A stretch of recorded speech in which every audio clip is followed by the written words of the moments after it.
ओम श्री हरि। अनुराग पदावली पद क्रमांक 106 से 110। सूरदास जी कहते हैं कि श्री राधा जी सखी से कहती हैं, श्री नंद नंदन ने मेरा चित्त चुरा लिया है। सखी, मैं बैठी मोतियों की लड़ी माला गूंथ रही थी। इतने में मुझ पर वे भोलेपन से कंकड़ी फेंक कर चले गए। उनकी तिरछी चितवन थी, सौंदर्य भरी चाल थी, और वे स्वयं रसिक शिरोमणि नवल किशोर ठहरे। ऐसी दशा में उनकी वंशी की रसमयी मधुर ध्वनि कानों से सुनकर किसका मन स्थिर रह सकता है। अब तो गोविंद का चंद्रमुख देखने के लिए मेरे नेत्र रूपी चकोर पक्षी की तरह तरसते रहती हैं। स्वामी श्री कृष्ण से मिलने के लिए मैं अपनी श्रीफल जैसे उरोजों को भेंट देने के लिए अंक में धरे फिरती रहती हूँ। श्री राधा जी कहती हैं, मेरा मन गोपाल ने हर लिया है। उन्होंने मेरे देखते ही नेत्रों के मार्ग से मेरे में हृदय में घुसकर नहीं जानती कि क्या कर दिया। सखी, माता पिता, पति, भाई, स्वजन आदि लोगों से सब आंगन और घर भरा था। लोक की लज्जा और वेद की मर्यादा रूप चौकीदार पहरा देते थे, किंतु उनसे भी रक्षा करते नहीं बना।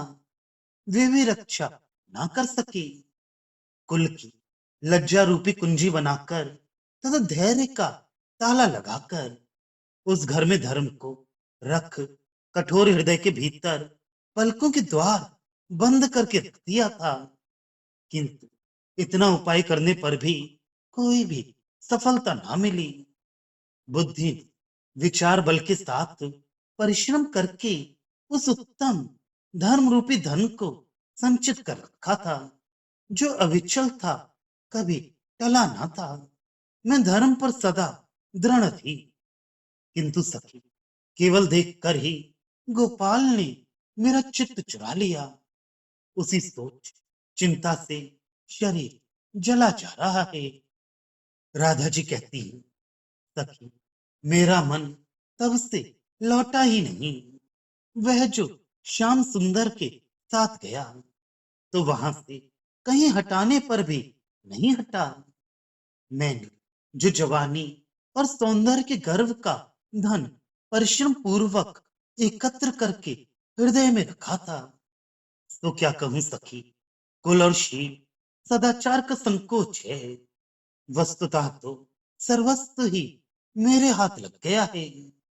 ये मेरा मन तो श्री हरि का मुख देखे बिना रात दिन वहीं अड़ा रहता है।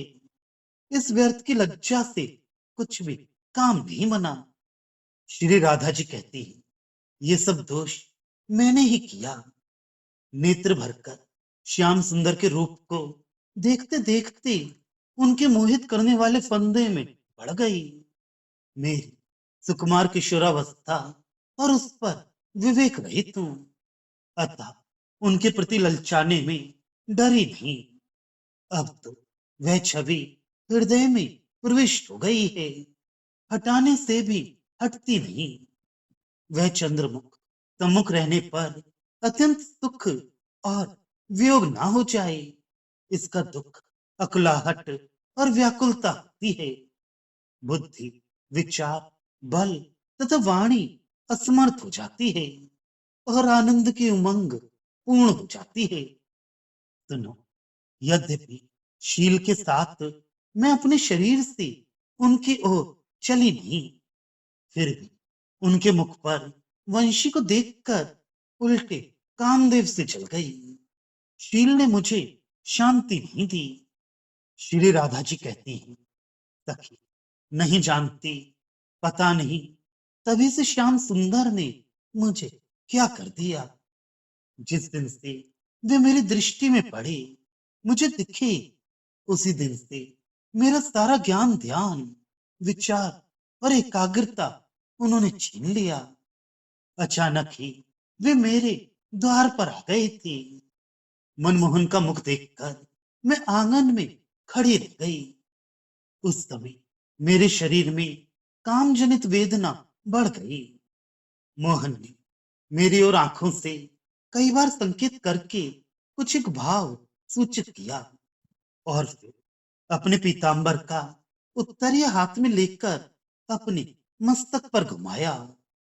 लोक की लज्जा और गुरुजनों के संकोच के कारण मुख से कोई बात कहते नहीं बनती थी। श्याम सुंदर मेरे आंगन में आए, किंतु उनके तुरंत ही जाते समय मैं बहुत पछताई।